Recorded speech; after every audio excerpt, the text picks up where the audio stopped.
Good morning. It's time for Precision Talk. I'm Marketing Manager Frank Olmsted with HTS Ag, and joining us, President Adam Giddens. Good morning, Adam. Good morning, Frank. How's it going? Really good. Excellent, excellent. So I finished my crop scouting tour of Iowa last week on RAGBRAI. I didn't make it across the whole state, but from what I saw, we're sitting pretty good in southwest Iowa. The northern part of the state is awfully wet. A lot of variability in the weather this year. The challenge with that is that's going to mean a lot of variability in the crop. Yeah. I think depending on where you're at, there's going to be a lot of bushels out there. So likely a lot of bushels going into storage.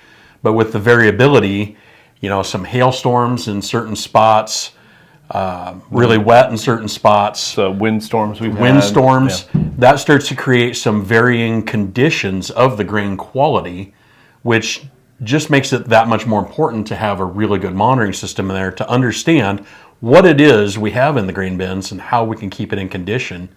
Because there's an opportunity, if we can store it from harvest, we all know we can likely sell that for a higher price later in the year and capture some of that carry in the market just by putting it in the bins. Absolutely. And I know a lot of farmers are kind of cleaning out their bins, getting ready for the new crop to come in. So if you've got some bins that you're emptying and you want at least a quote to see what it would take to get an OPI grain management system in there, now would be the time to get that figured out so you can start utilizing it this season. Yes, and carrying inventory in the bins can be stressful if you don't know what the condition is. As these bins continue to get larger, it becomes more and more difficult to manage and know what you have going on in the bins.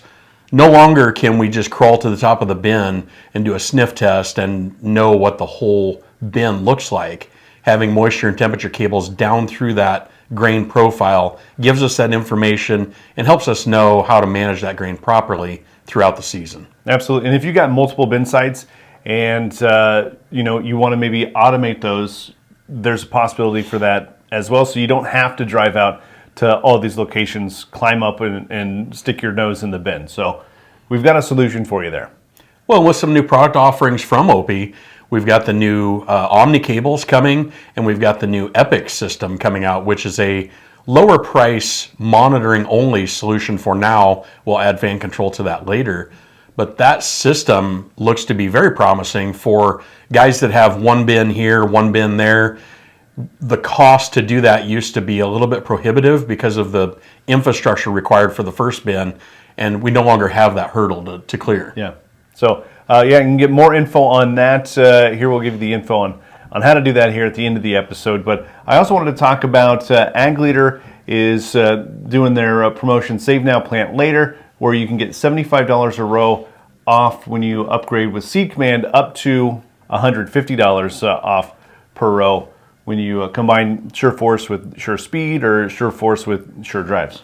And Frank, it seems like the wrong time of year to be talking about planters. It's really the 1st of August.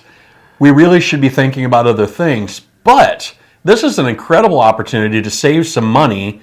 If you know that you had some issues with your planter last year, you know that you need to make an upgrade, this is a way you can actually save some money and get that process started now. We are happy to come do the install when it makes sense, whether that's right away, whether that's sometime this winter.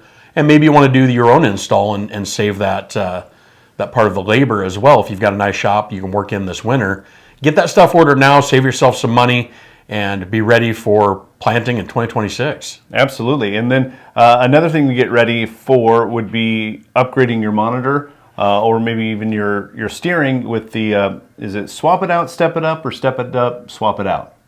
Whichever way, it works, right? It does.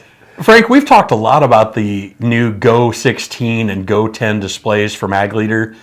This is an unprecedented program that Ag Leader is running. You can trade in an old display for up to $1,200, and any unlocks that you have on your old touchscreen display will transfer over to the new display at no cost. They have never done anything like this in the past. I don't anticipate that they will do anything like this again. So this is a really, really good opportunity to take advantage of an upgrade, get you to the latest and greatest technology, give you the ability to work with the newest features as they're released, and keep your farm operation current. Absolutely, and reduce cab clutter because the modem is in the back of the In Command Go 16. So you don't have to have your BR1 Mini in there, or use your cell phone as a Wi-Fi spot. So it's just a lot of compact technology in a way that makes a lot of sense. It sure is. And if you haven't seen the Go 16 and you'd like to see one, give us a shout. We'd love to show it to you. Absolutely. Anything else you wanted to chat about this morning, Adam? Frank, why don't you hit them with all the socials? All right, we've got Facebook, X, Instagram, LinkedIn, YouTube, all at HDS Ag. You can give us a call at 712-744-4468, or you can find us on the web at hdsag.com. Thanks, Adam. Thank you, Frank. We'll see you.